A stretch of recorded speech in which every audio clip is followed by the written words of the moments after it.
Hey, how's it going, guys? Like Butter here, and today I got some Division news for you, and tomorrow is going to be the start of the 1.6.1 PTS. So if you don't know what the PTS is, it is the public test server, which we get to basically hop on if you're on PC and test things early, and if you find bugs, you can report it to the devs and they can fix it, hopefully. And they said that this is going to be ran for about 2 weeks, so it looks like we're going to be going from tomorrow until close to, I don't know, maybe like the first week in May, something like that, maybe like a little bit later. So it looks like 1.6.1 is going to be released early to mid-May. Usually what happens, and this has happened with every single patch, is like after the PTS is finished, it's about 2 weeks after that the patch usually gets deployed. Now 1.6, because of certain implications, it lasted a little bit longer, but I think we can expect it in the middle of May. Now you may be asking, well, what is 1.6.1? 1.6.1 is basically a mini 1.4. A lot of people remember 1.4 being the high point of this game because they spent so much time on bug fixing and just quality of life changes to make the game feel as smooth as it possibly can. Well, there were some bugs and some problems with 1.6, especially some balancing with things like the seeker mines and other things that were just kind of got annoying, like the stagger just kind of going out of control. And this is kind of nice that they're taking a step back again from like when they did with 1.4, because they kind of pushed 1.5 and 1.6 out before it was finished, in my opinion.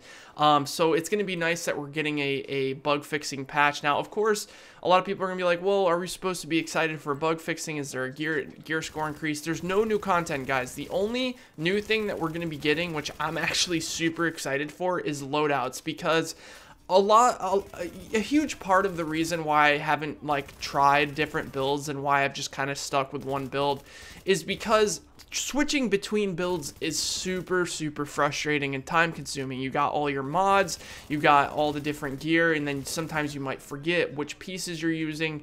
The Division really likes to throw a ton of gear at you, and you can get a lot of different builds in a lot of different ways, and not having loadouts has kind of hindered my my overall motivation to try other things. So I'm going to be posting a video tomorrow as soon as the PTS goes live, which I think will be 6 a.m. this morning. I'm going to try my best to stay up for that, because I want to get one of the first videos up to show you guys what the loadout system looks like. They tweaked some things from what they showed on State of the Game about 2 months ago or a month ago. So I'm really excited to see how loadouts kind of change the way people play, and see, like, if this is going to give me motivation to make other builds. And I really think it's going to, because I think this will kind of give people a reason to make situational builds. Maybe you want to make a specific PvE build. Now, I've never, done a PvE build. I've always done PvP builds and then just kind of used it in PvE, because, switching between the two is kind of annoying. But now that we'll have loadouts, I'll be able to put a specific PvE build together, save some pieces that maybe has damage to elites, or, an extreme amount of enemy armor damage, stuff like that. So that's really exciting for me, and I can't wait to see how smooth that is. I already want to try making a Predator's Mark build, because, as most of you know, some of the player talents weren't working for some reason, but there's like a list, a ton of bugs, getting fixed in 1.6.1. But Shrapnel is now going to work with Predator's Mark, which for some reason when they changed Predator's Mark, it kind of broke it. Originally, it did work, or first it didn't work, then it did, and now it doesn't again. So that's going to be really cool. Something like Last Stand, where you have like 2 to 3 people kind of standing near each other and everyone's kind of playing as a team. Well, using that Shrapnel, which is a player talent that basically has a percentage chance to spread the bleed if you bleed somebody, is going to be pretty fun to use. I think I'm going to use, maybe we'll do like a lightweight M4 and I don't know, an MDR or something, so that once you got the bleed active, you can start just destroying them with the MDR. I have a couple of of ideas for that, which is going to be pretty cool. They're also doing the changes that they've been talking about over time. I know I've done some videos here, but if you're not up to date, basically Nimble's getting changed. I wouldn't say Nimble's getting nerfed. I think Nimble is getting a very, very good change. So what's going to happen now is when you run cover to cover, you're going to receive the same amount of health, but instead of instantly getting the health and, you know, being able to run to another piece of cover instantly, you're going to have to actually stay in that cover to receive a heal over time for 4 seconds. Now, this is really good because we've seen so many situations in Last Stand where people are kind of running final measure builds and they're just running from cover to cover to cover. You can't throw grenades to stagger them, and you can't do enough damage because they're using the player talent that, I forget the name of it, but it reduces incoming damage when you're running cover to cover by 30%. 30% is quite high for the, you know, the amount of player talents that got nerfed in the last patch. 30% is pretty high, so you sometimes had people just running from cover to cover to cover to cover, and there was nothing you could do.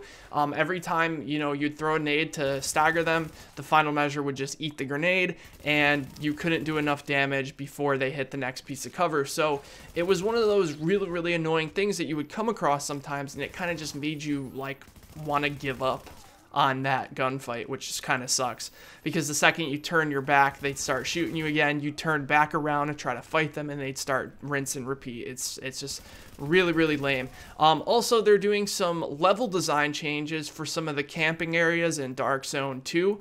If you guys know, there was this horrible camping spot in Dark Zone 2 where people right outside the checkpoint would go up this ladder, and it didn't used to be a problem the first couple of like months that the game was out, because you had defensive vault, which basically, you know, was 80% damage reduction, which was just absolutely insane. So what people used to do is, if you were camping up in that spot, it didn't really matter, because when you pop defensive vault, you're pretty much invulnerable. So a team would go up the ladder, pop defensive vault, and just rush the team that was camping. Well, now it's a little bit different. Defensive vault doesn't give you as much damage reduction, so you can get shredded quite quickly if a team is focus firing you, especially with, like, you know, the short bow knee pads. Basically, you would get to the top of the ladder and you just instantly die, and it became another spot that people were camping up there and trying to survive manhunts because of the leaderboards. So there's going to be a small level design there in some of the camping spots, which I'm excited to check out myself, because I always knew that those spots were terrible, and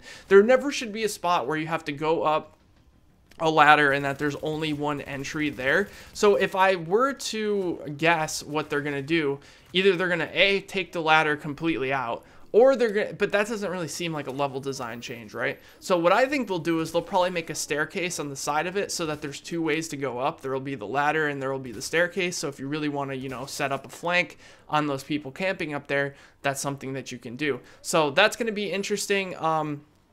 Yeah, we were supposed to get loadouts in 1.7, so I'm pretty happy that they hustled and got them out with 1.6, because it's going to give us time to kind of, you know, play around with different builds and try different things, because like I said, now that, you know, we have the loadouts, I'm going to be trying a lot of different builds, and I'm not really, you know, worried about doing that. So the nimble change, I think, is really good, because when people run from cover to cover to cover, they're going to have to stay in the cover, and the damage is going to happen over time, so there's going to be no more cheesing like it was.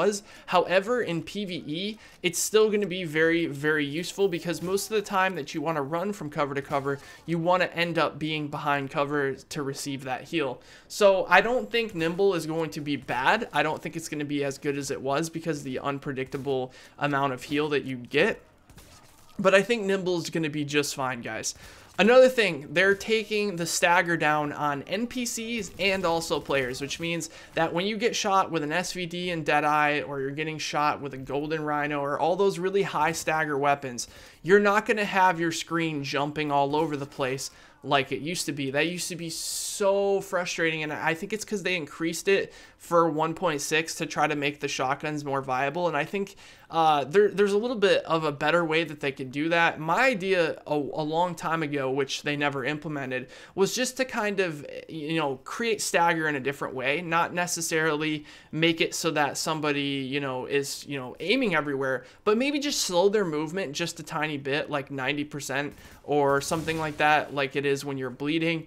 that I could see being a little bit better form of stagger than having your gun jolt all over the place, but we'll have to see. They're going to greatly reduce that stagger, so it's going to be nice. You're not going to be, aiming at a sniper in the dark zone and have your screen jumping up in the air. It's very, very disorienting and very annoying. So I'm happy to see that's going to be changed. And they talked about a ton of other bugs and problems that 1.6 had that are going to be fixed. So I'm really excited for the PTS to try it out tomorrow and give you guys my feedback. I'll be streaming it. I'm actually going to be streaming the Division a little bit later. I've been playing it a lot more recently because Destiny, as much as I love Destiny, it's kind of slowing down content-wise now that, the weekly raids and whatnot are all switching out, and, I don't know. I really enjoy Destiny, but it's kind of running out of content, which I knew it would.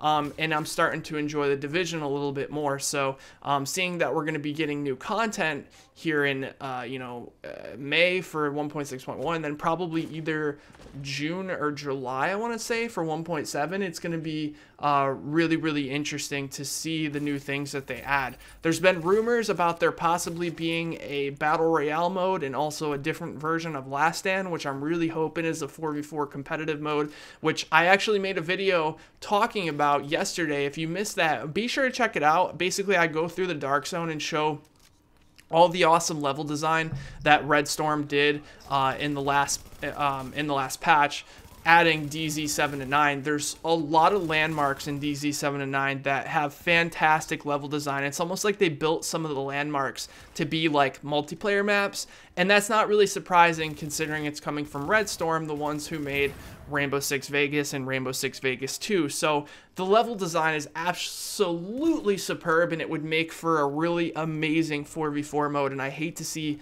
that awesome design that they did go to waste. So I really am super excited. We also got seasons coming up and that kind of thing, so it's going to be pretty damn awesome. Now, did I miss anything about changes and nerfs and whatnot? I think I did miss Seeker Mine. They're taking the Seeker Mine, the Airburst Seeker Mine does so much damage at once. Although there is a way to combat this, which a lot of people kind of just like to complain about the Seeker Mine, and I do understand that it's super annoying, but you can use exotic damage resilience, and it makes the Seeker Mines almost completely useless. Trust me, I've stacked like 40% EDR with a good amount of stamina, and they don't even come close to one-shotting you. They maybe do like a third of your health.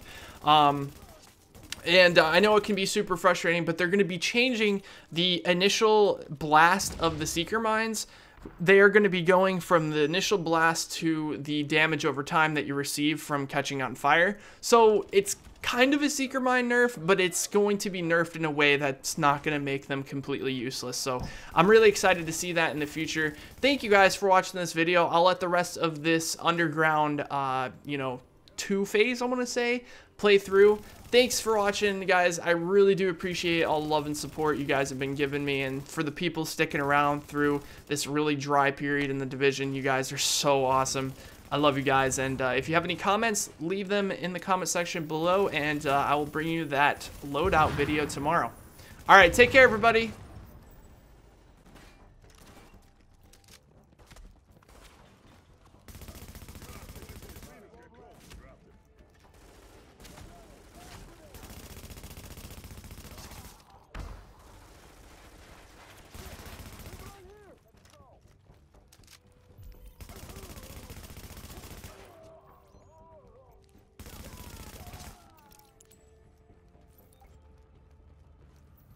That's how it's done. Thanks for everything. Way to go, Agent. I knew I could count on you to take care of our people.